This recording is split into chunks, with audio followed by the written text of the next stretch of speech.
2절입니다. 우리 다 같이 한 목소리로 같이 읽겠습니다. 시작.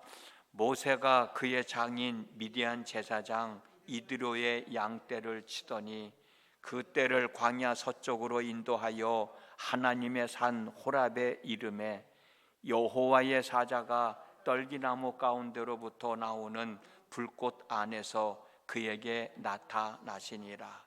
그가 보니 떨기나무에 불이 붙었으나 그 떨기나무가 사라지지 아니하는지라. 아멘. 오늘 또 새벽을 깨우셨습니다. 참 잘하셨어요. 5월 마지막 주간인데 5월 한 달의 삶을 더 잘 추스리시고 또 새로운 달 6월에도 우리에게 주어진 삶 하루하루의 삶을 잘 추스려 나가는 은혜가 있는 날 되어질 수 있기를 주님의 이름으로 축복합니다.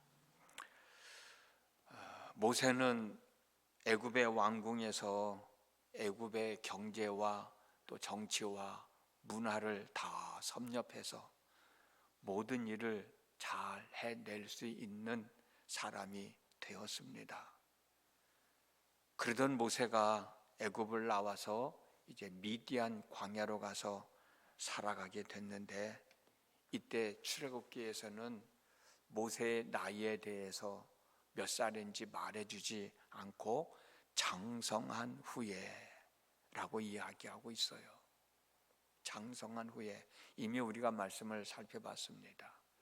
공동번역에서는 성인이 된 후에, 표준세번역에서는 어른이 된 후에. 근데 사도행전 7장 23절에서 스데반은 모세의 나이가 40살이었다고 설명을 해주고 있습니다. 40살에 애굽을 나와서 미디안 광야로 간 거죠. 오늘 우리가 읽은 본문은 미디안 광야에서 살고 있는 모세가 하나님의 부름을 받게 되는 내용의 시작인데, 이때 모세의 나이가 몇 살이 되었을까? 본문에서는 모세의 나이에 대해서 설명해 주지 않습니다. 그런데 사도행전 7장 30절을 보면 40년이 참에 천사가 시내산 광야 가시나무 떨기 불꽃 가운데서 그에게 보이거늘 이라는 말씀이 있어요. 40년이 참에 광야에서 40년을 살았다는 말씀일 겁니다. 그리고 출애굽기 7장 7절을 보면 모세가 바로에게 가서 이스라엘 백성들을 데리고 애굽을 나가야 되겠다고 말한 때가 80세였어요. 80세였고 그의 형 아론이 83세였다고 기록되어 있습니다. 그러므로 모세는 미디안 광야에 40살에 들어와서 80살이 되었으니까 40년을 광야에서 살았다는 것을 알 수 있어요. 모세가 미디안 광야에서 40년을 살아가는 동안 이드로라고도 하고 호밥이라고도 하고 루엘이라고도 하는 미디안 제사장의 딸 십보라와 결혼해서 게르솜이라고 하는 아들도 낳았습니다. 그런데 여러분, 모세가 미디안 광야에서 40년을 살아가면서 결혼해서 가정을 이루고 아들까지 낳았는데도 자기 자신의 양을 치지 못하고 장인의 양떼를 치고 있었다. 그렇게 오늘 본문에서는 말씀해 주고 있어요. 우리가 읽었던 본문 출애굽기 3장 1절 말씀입니다. 모세가 그의 장인 미디안 제사장 이드로의 양떼를 치더니,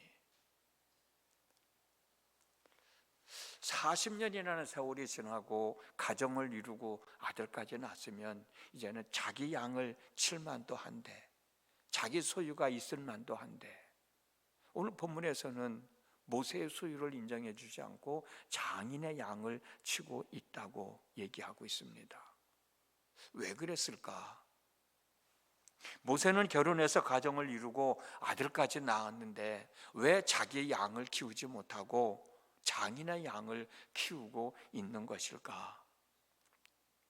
여러 가지 이유가 있더라고요. 그 중에 하나만 말씀드린다고 하면, 모세는 미디안 광야에서 살아가는 삶이 자신과 가족을 돌보고 부를 축적하는 삶이 아니고 애굽 땅에 있는 애굽 왕 바로와 싸워 이겨서 이스라엘 백성들을 이끌고 애굽 땅을 나와 젖과 꿀이 흐르는 가나안 땅으로 들어가야 할 사람이기 때문이다 라는 생각이 들어요. 그렇기 때문에 모세가 미디안 광야에서 살아가고 있는 이 40년이라는 삶의 기간은 자신을 위하여 살아가는 삶이 아니에요. 자기 자신의 가족들을 위하여 살아가는 삶도 아니고 부를 축적하는 삶도 아니고 오직 애굽의 왕 바로와 싸워 이겨서 이스라엘 백성들을 이끌고 애굽 땅을 나와 가나안 땅에 들어가기 위하여 훈련을 받고 연단을 받는 삶이었다라고 하는 것이에요. 여러분, 이런 의미로 이 말씀을 생각해 본다고 하면 우리의 삶도 한번 생각해 봐야 되지 않을까? 우리가 이 땅에서 살아가는 삶은 천국에서 영원히 살아가는 삶을 준비하는 기간이다. 다시 한 번 더 여러분들에게 말씀을 드리고 싶어요. 이 땅에서 살아가는 우리의 삶은 천국에서 영원히 살아가야 할 삶을 준비하는 기간이라는 사실을 잊어버리지 말고 살아갔으면 좋겠다. 어제도 우리 목사님으로부터 말씀 들었잖아요. 우리가 언제 어느 때 하나님의 부름을 받을지 모르잖아. 그 부름을 받는 순간 우리는 예수님의 예배해 놓으신 하나님의 집에서 영원한 삶을 살아갈 수 있을까? 우리는 그곳에서 살아가는 삶의 목적을 두고 살아가야 되지 않겠냐. 물론 이 땅에서도 열심히 살아가면서 하나님 살아계심을 증명하며 살아가야죠. 그러나 이 땅에서의 삶이 전부가 아니다. 그런 삶을 살고 하나님이 오라 하실 때는 우리는 하나님의 품에 안길 수 있는 준비된 삶, 예비된 삶을 살아가야 되지 않겠냐.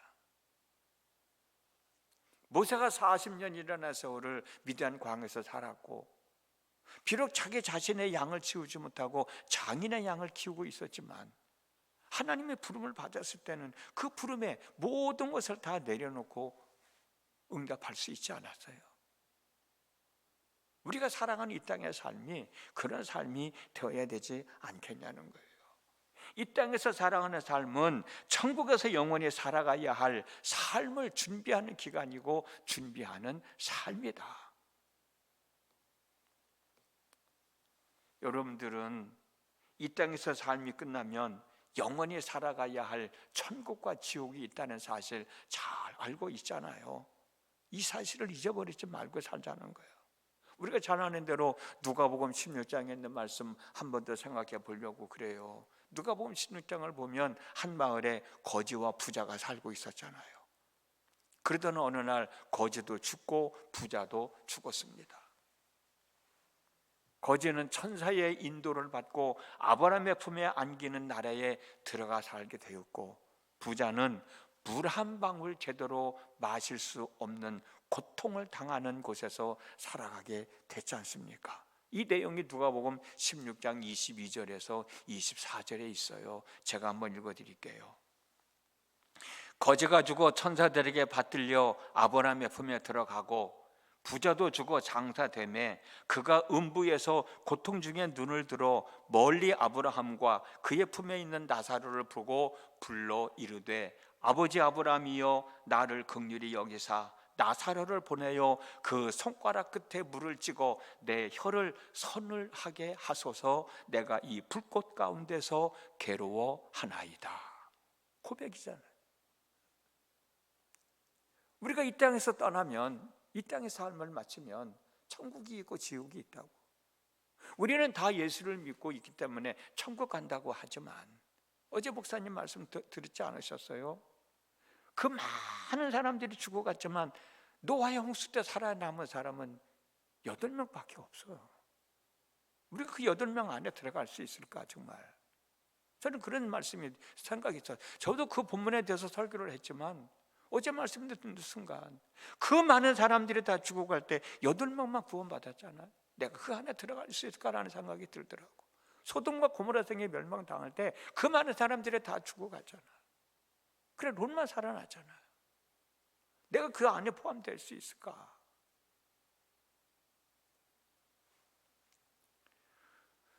우리가 이 땅에서 살아가는 삶은 전부가 아닙니다. 죽음의 삶이 있어요.